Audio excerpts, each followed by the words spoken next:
Be grateful, my father said when he handed me the keys. At least we gave you something. Something. The something was a collapsing two-story house at the edge of town. Mold in the basement. A roof that sighed when it rained. Electrical wiring that hummed like it was tired of trying. The same week, my sister received a $1 million penthouse downtown. Floor-to-ceiling windows. Valet parking. Champagne in crystal glasses. Hi everyone, my name is Noelle. I stood inside the rotting kitchen that first night, staring at peeling cabinets and cracked tiles, and told myself this wasn't punishment. It was opportunity. That's what I wanted to believe. For 2 years, I worked after work. Nights. Weekends. Every spare dollar. I learned how to lay flooring from videos at midnight. I negotiated with contractors who assumed I didn't understand numbers. I refinished the original hardwood myself because I couldn't afford not to. I didn't ask my parents for help. They didn't offer. When the last coat of paint dried and the garden finally bloomed, Dad walked through the front door, surveying the transformation. He smiled. Cold. We're transferring it to your sister, he said. You have 24 hours. I didn't argue. I just looked at him differently. I didn't shout. I didn't remind him who paid for the roof, the plumbing, the structural reinforcement hidden behind pristine drywall. I just nodded once, like he'd offered me a weather update instead of eviction. You can't be serious, I said evenly. He folded his arms. Your sister's lifestyle fits this place better now. The penthouse is being sold. Of course it was. My sister had never kept anything long enough to understand its value. She needs stability, he added, as if I hadn't built it with my own hands. I walked him to the front door calmly. You have 24 hours, he repeated. I heard you. After he left, I stood in the living room I had rebuilt from beams and dust. My fingerprints were in every corner. My exhaustion pressed into the walls like invisible insulation. Then I did something I hadn't told them about. I opened the safe in my office. Inside were copies of permits, contractor invoices, property filings, and one document they had never seen. A revised deed structure I finalized 18 months ago. The renovation investment had required protection. Not because I distrusted them, because I understood them. I made one call. 2 days later, my sister arrived with moving boxes. Smiling. She stepped out of her SUV wearing oversized sunglasses and entitlement like perfume. This place finally looks decent, she said, glancing at the restored porch columns. I knew you'd make it livable. I leaned against the doorway, arms relaxed. Movers began unloading designer boxes labeled with her initials. She walked inside without asking, heels clicking across the hardwood I had sanded down to the original grain. Dad followed behind her, surveying everything like it was already transferred. Make this smooth, he muttered to me quietly. Don't cause a scene. I almost smiled. My sister reached the living room and spun slowly, admiring the vaulted ceiling I had reinforced myself. I'll redecorate, she said casually. It needs personality. It does, I agreed. One of the movers tried to carry a velvet sectional through the doorway. Actually, I said gently, stepping forward. You'll want to stop. My sister lowered her sunglasses slightly. Excuse me? I walked to the built-in shelf near the fireplace and picked up a thin leather folder. Before you unload anything, I continued evenly, you should read this. Dad's expression shifted. What is that? He asked. I handed the folder to my sister. Her smile faded as she scanned the first page. Because the name listed under controlling ownership wasn't hers. And it wasn't Dad's either. It says Noelle Mercer Holdings, my sister read aloud, confusion sharpening her voice. What is this? Dad stepped closer, taking the folder from her hands. His eyes moved quickly across the page.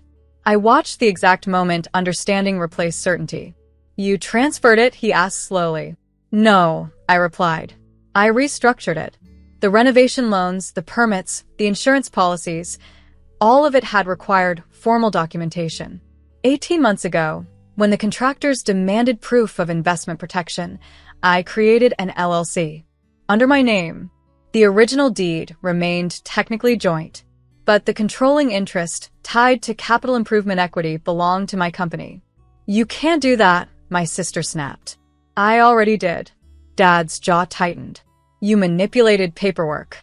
No, I corrected gently. I protected my investment.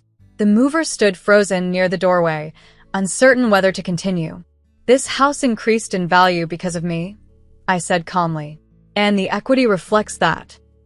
My sister's voice wavered. Dad said it was mine. He assumed, I replied. Dad looked at me differently now.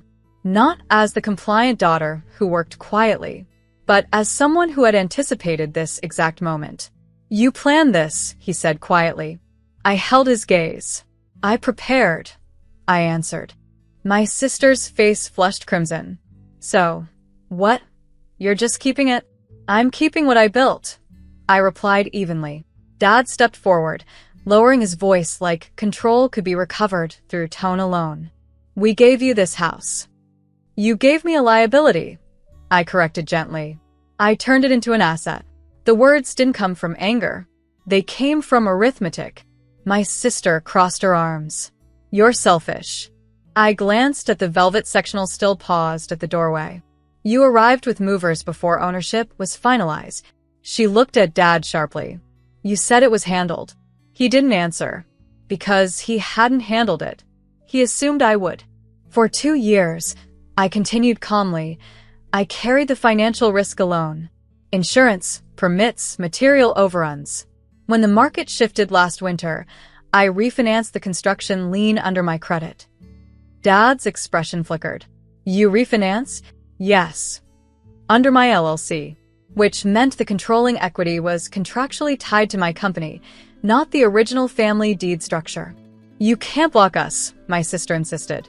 I don't need to, I replied. I walked to the front door and opened it wider. You're welcome to stay for lunch, I said evenly. As guests. The mover slowly began reloading the truck. And for the first time, my sister wasn't smiling. Dad stood in the middle of the living room, silent. He wasn't shouting. He wasn't threatening. He was recalculating. You embarrassed us, my sister hissed under her breath. No, I said softly. You assumed. The movers closed the truck doors outside. The engine started. Dad finally looked at me. You could have told us. I met his eyes. You told me I had 24 hours. The air shifted. For 2 years, they hadn't visited once during demolition. Not when the ceiling collapsed in the rain. Not when I slept on the floor, because the upstairs wasn't insulated yet. But they showed up the moment it was finished. You made this complicated, my sister muttered. No, I replied. I made it clear. Dad exhaled slowly. So what now? Now. It was the first time he had asked instead of declared. I'm living here, I answered calmly. Or I'm selling it. But either way, it's my decision. My sister's voice trembled. You'd choose property over family? I looked around at the beams. I reinforced myself. No, I said evenly. I chose myself over manipulation. Dad didn't argue. Because the leverage he relied on, guilt, wasn't working anymore. And that frightened him. They didn't stay for lunch.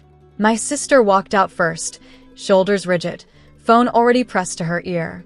Dad followed more slowly, pausing at the doorway like he was seeing the house for the first time. You've changed, he said quietly. No, I replied. I stopped waiting. He looked like he wanted to say more. Maybe apologize. Maybe threaten. Instead, he nodded once and stepped outside. The door closed behind them. The silence inside the house felt different now. Not heavy. Not fragile. Earned. That evening, I sat on the back steps watching the sun sink behind the garden I planted from bare soil. I thought about the first night I stood in this yard, surrounded by weeds and doubt, promising myself I wouldn't quit. My phone buzzed. A message from my sister. This isn't over. I read it without reacting. It was over. Not because I had won something, but because I had stopped participating in their version of me. 2 weeks later, I listed the house. Not out of spite, out of strategy. The market had peaked, and I knew exactly what it was worth. So did the buyers who arrived the next morning, with an offer above asking. The offer came in at $1.3 million. Cash. No contingencies. I didn't hesitate. The closing process was quiet, efficient, almost anticlimactic. The same house they once treated as disposable had become leverage. I no longer needed to prove anything. At the signing table, I didn't feel triumphant. I felt precise. After taxes, after liens, after the refinance I had structured under my LLC, the net return was more than triple what I had invested. Not just money. Validation. Dad called the day the sale recorded. "I heard you sold it," he said, voice measured. "Yes." A pause. "You could have kept it in the family." I let that sit. "I did," I replied. "I kept the value." He didn't argue. My sister never called again. Instead, a week later, I saw her listing the penthouse online. Downsizing. I moved into a smaller coastal property under my company's name, paid in full. No shared deed. No assumptions. No 24-hour deadlines. They thought giving me the broken house would keep me small. They forgot I knew how to build. And more importantly, how to structure.